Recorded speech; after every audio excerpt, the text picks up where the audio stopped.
Hello guys, Justin, Fuel and Firepower. Today we're back out here doing another head-to-head challenge. Everybody seems to like these pretty well, and I like doing them. Something that we all look at, because, not all of us have the money to buy two rifles at the same time, see which one we like. Some people just kind of want to see them head-to-head so they know what to choose. I understand, and I'm here to try to do that today. So today, we have the Crosman 760 Pumpmaster.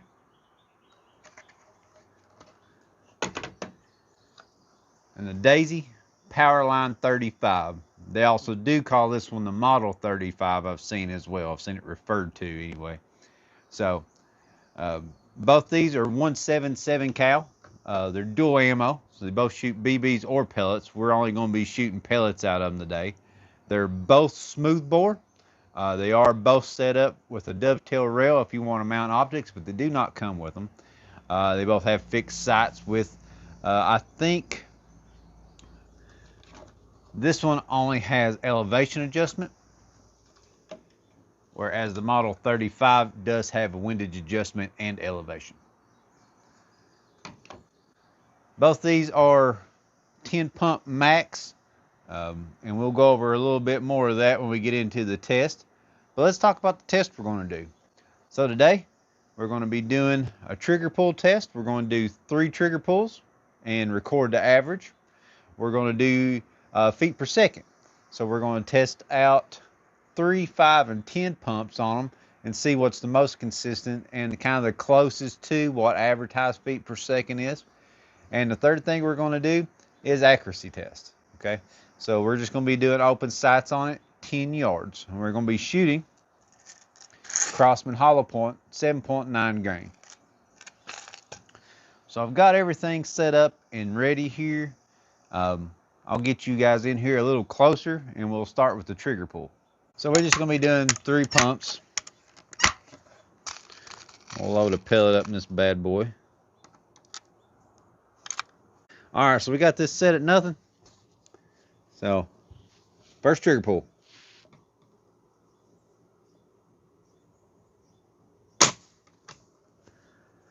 Three pounds, 13.3 ounces. So when we talk about these, we do always talk about just overall feel and everything of them. So in the end here, if you stick around to the end, we ain't just going to be going over the statistic data. We'll be talking about just, what we observe from shooting each, kind of the feel of it and what to expect and what aspects of each that we maybe like a little better than the other. Trigger pull 2.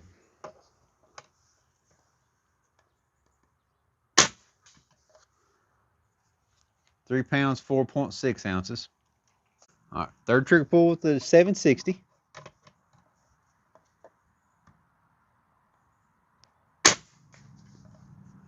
Three pounds, 13.8 ounces.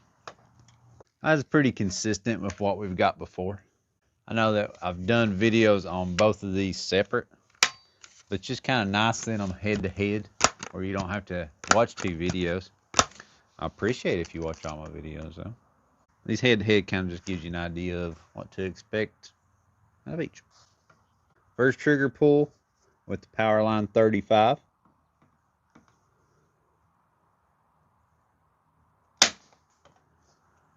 Four pounds, 4 ounces. Second trigger pull. 3 pounds, 12.4 ounces. All right, third trigger pull.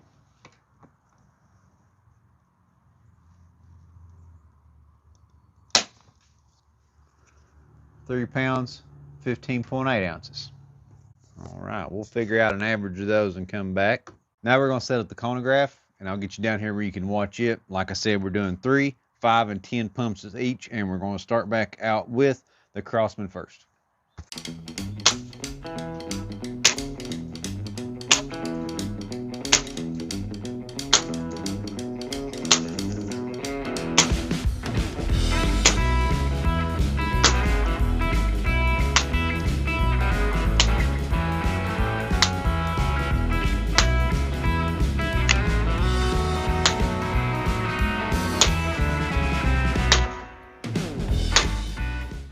Alright, so there's those two tests done. I don't know if you noticed on that last one there, I'd shot this guy, when I was supposed to be doing 10 pumps, I shot it at 5 pumps and then had to go back and do it at 10 pumps.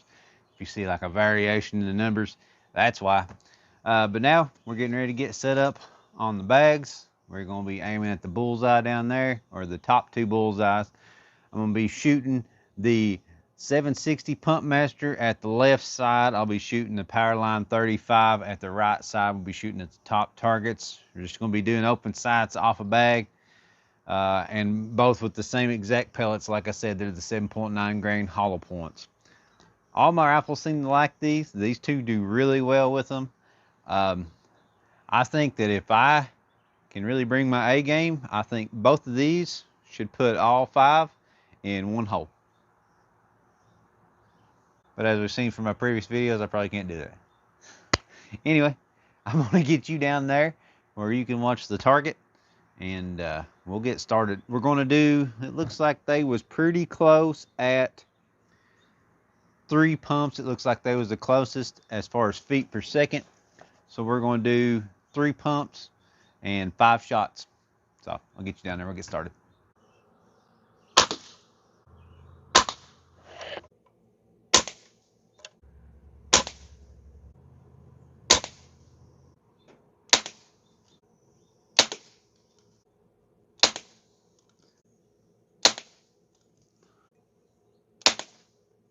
All right, guys.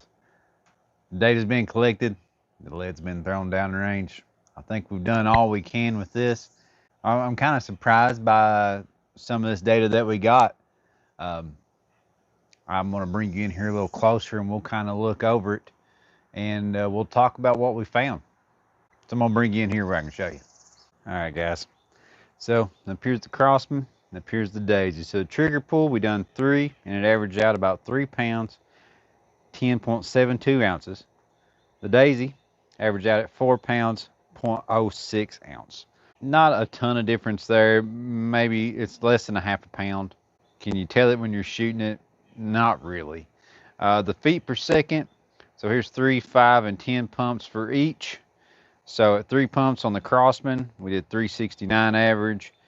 5, we did it here. It didn't seem quite right, so I did it back down here, and we came out with 442. But now we'll come back and talk about this. As you can see in the video, there's a whole lot of inconsistency with the 5 pumps, and I'm not for sure why. On 10 pumps, we averaged out about 519. So this one is advertised at 700 feet per second, alloy pellets, sea level. I know it's pretty muggy out here today, and we're in the hills of eastern Kentucky, so it's not going to reach that, but it kind of gives you an average of what to be expected compared to what is advertised. These little numbers down here are the spread. So on 3 pumps, it was like an 8-pound spread. 10 pumps is an 8-pound, so not bad there. But now on their 5 pumps, the first time I got 25 spread, and that's what caused me to redo it, and it still came out with an 18. Or not pound, I'm saying pound. Feet per second. So 18 feet per second between them. So we'll move over here to the Daisy. Now it's only rated at 625 feet per second. So, 75 less feet. But at 3 pounds or 3 pumps, it came out at 371, which was kind of a high spread on it as well. 5 pumps came out to 476, only 4 pounds. And then 10 pumps came out to 581 and only 5 pounds. Now 581 compared to the 625 advertised, pretty impressive. I would like to see what that one would do with alloy pellets. I think that would be quite a bit faster than the advertised. Now let's move over to the accuracy test here. I'll put this on to hold it down because the wind's picking up. So over here is the Crosman. Over here is the Daisy. Man, that Daisy is so impressive when shooting it. I mean, it's just, there's not a lot of work that you have to do to shoot well with it. This one here, I held the same exact place every time. I don't want to hear you that it's pellets and whatever else. I'm shooting the Crosman with the Crosman ammo. It does great out of all the rest of mine. So yeah, it may be pellet picky, but the Daisy likes it just fine. So that there is its spread. Let's measure it out real quick. Looks like the farthest is from top to bottom. We'll start at 1 there. Move it down there. It's an inch and 1/8 on that one. Down here, let's to the 1-inch. That's a 1/2-inch group. 1/2-inch group for the Daisy, 1 1/8 for the Crosman. Let's get you back up here and we'll talk about it. Guys, it's so hot. My wife was nice enough to bring me some lemonade. I'm not one of those Kentucky sweet tea drinker guys. I don't care if it's sweet or not. That stuff tastes awful. Awful. Anyway, guys, there we have it. So, as far as trigger pull, they both feel very light. They both have a good break. I don't really have any critique on either one of them. The Crosman is obviously lighter, and if they both feel about the same, but it's lighter, I'm gonna give it to the Crosman.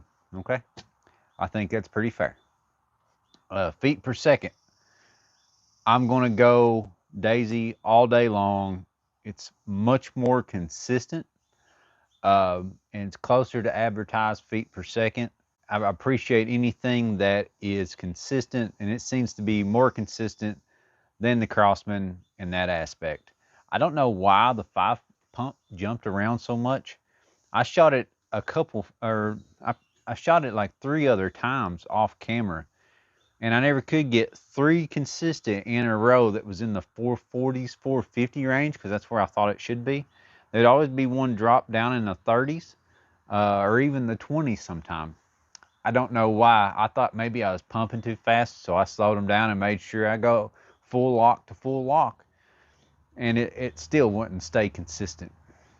It seemed to do fine on the 10 pumps and 3 pumps, and just the 5 pumps, and I don't know why. Maybe if I would have shot more with the 10 or the 3, it could have been a little bit more jump. That being said, on the Daisy 35, the 3 pumps, it had 17 feet per second difference from the lowest and highest. It is pretty hot out here today, and I know that that does affect these things. So I'm not going to look a ton into that. But as far as consistency and closer to advertised feet per second, the Daisy takes the feet per second. For the accuracy test, the Daisy gets it. The Daisy will get it every time. Every time I've shot the Crosman, it never does bad. I'm not saying it's a bad shooting rifle, but that Daisy is impressive. It really is. I'm not the best shot in the world. I'm not pretending to be, but I do shoot a lot, and I shoot these rifles a lot. These rifles have both been shot quite a bit. So I feel confident that I'm giving a good representation of them. That Daisy is just a more accurate rifle. So what else can we really compare on these? The sights, I like the Daisy better. It does have the white dot in the front blade and windage adjustment. I appreciate that. Loading, neither one of them's too bad. The Crosman is probably a tad bit easier to load. If you put a scope on it, it would be a nightmare to load. The Powerline would beat it if it had a scope. And this one isn't too hard to load. It's the same loading as the 880 if you had one of those or saw one of those. So not hard on either one, but the 760 I'm going to say is a tad bit easier to load. Pumping them, I think the Daisy pumps a little easier. It feels better. It feels more sturdy. The bolt on each of them, I like the Daisy bolt better on those. So yeah, there we go. What do we think? I think we have a winner. I really do think the Daisy Powerline 35 is the better of the two. So far, I haven't had a Daisy rifle lose one of these head-to-heads. They're very consistent rifles. They're good shooters. They're very accurate. Straight out of the box, I don't know how you beat it. Just a really good, if you're looking for a pumper, these are great. I hope this helps you guys. If you're considering one or the other rifles, I think that you can watch this and decide price point wise. They're right there with each other. I don't think there's maybe $10 difference in one to the other. This camo pattern I think is a few more dollars than just its black counterpart. If you want camo, obviously you'll pay a couple more dollars for it. I do. There you have it, guys. Make sure to check me out on TikTok and Instagram. And thank y'all for watching. And we'll catch you next time.